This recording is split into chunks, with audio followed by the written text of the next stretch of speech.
Que lembrança, pô, não dá para esquecer de nada. Lembra de tudo, né? É impressionante como as coisas ficam gravadas, né, na mente da gente, né? Porque não dá para esquecer. O que me dá mais alegria e que eu fico mais feliz, e eu sempre agradeço a Deus, porque quando eu morrer isso não vai ser esquecido, é que ninguém conhecia o Brasil desde a primeira Copa do Mundo até a terceira. E agora outra coisa que eu falo que eu agradeço a Deus, porque quando a gente fala de Copa do Mundo, a gente esquece que o único jogador que tem 5 Copa do Mundo, foi campeão 5 vezes mundial, é esse tal de Pelé, que o pessoal fala aí, amigo do Edson. Porque foi 5 mundiais que ele jogou. 3 com a seleção brasileira, que foi campeão, e 2 com o Santos Futebol Clube do Campeonato Mundial Interclube. Então é o único jogador no mundo e é brasileiro que tem 5 mundiais. De vez em quando o pessoal esquece, mas eu sempre lembro, pessoal, porque eu provo isso. Eterno camisa 10, o maior campeão da história das Copas do Mundo. Pelé, o rei do futebol, também rei das Copas. Maior jogador de todos os tempos. O eterno camisa 10 da seleção brasileira e do Santos. É dono de diversos recordes na história dos mundiais.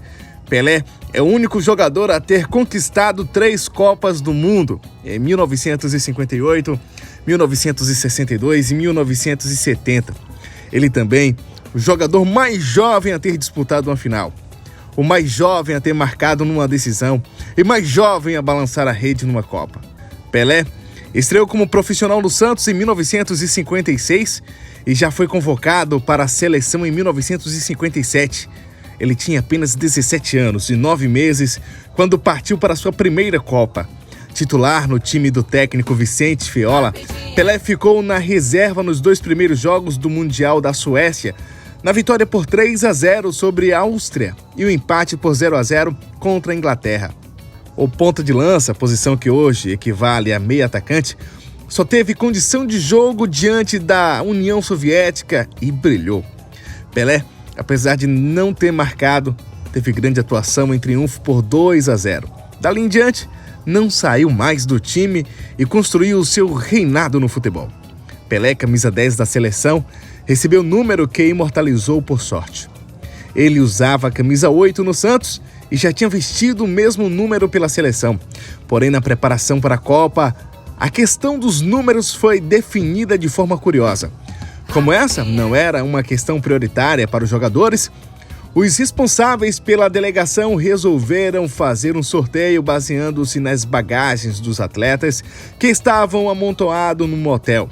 A primeira mala escolhida foi a de Castilho e, portanto, o goleiro acabou ficando com a camisa 1.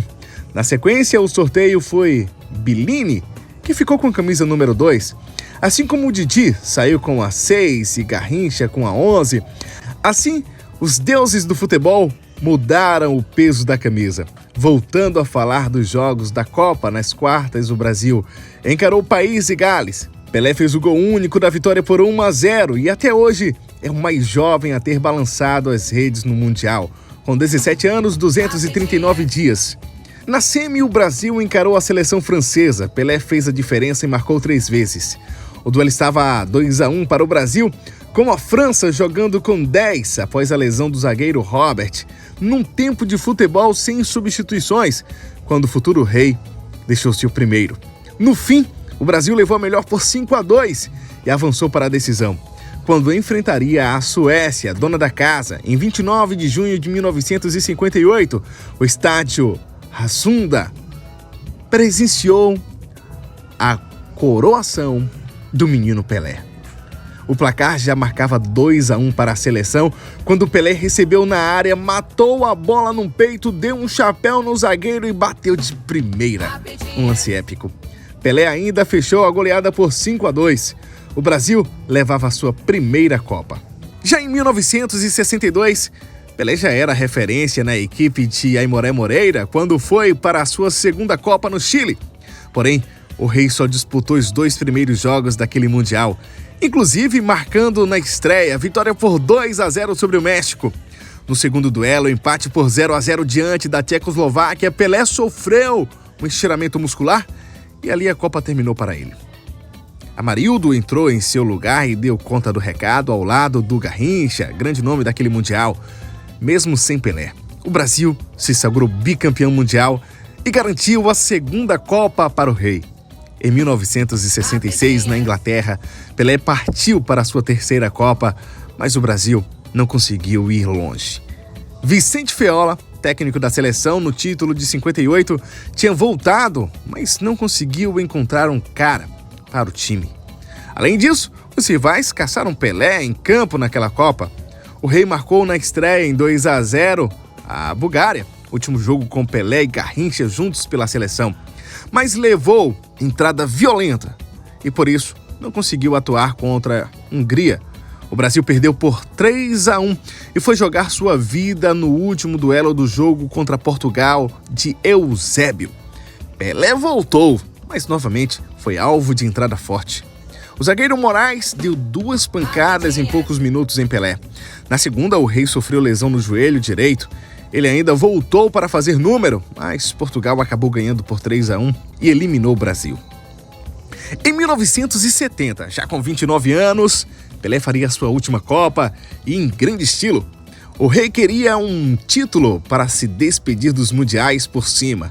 Após a decepção de 1966, líder de um esquadrão histórico que tinha Tostão, Jairzinho, Rivelino, Gerson, Carlos Alberto, Torres e Zagallo como técnico, Pelé mostrou seu auge nos gramados do México, jogando tudo o que sabia, sendo titular nos 6 jogos da seleção e voando.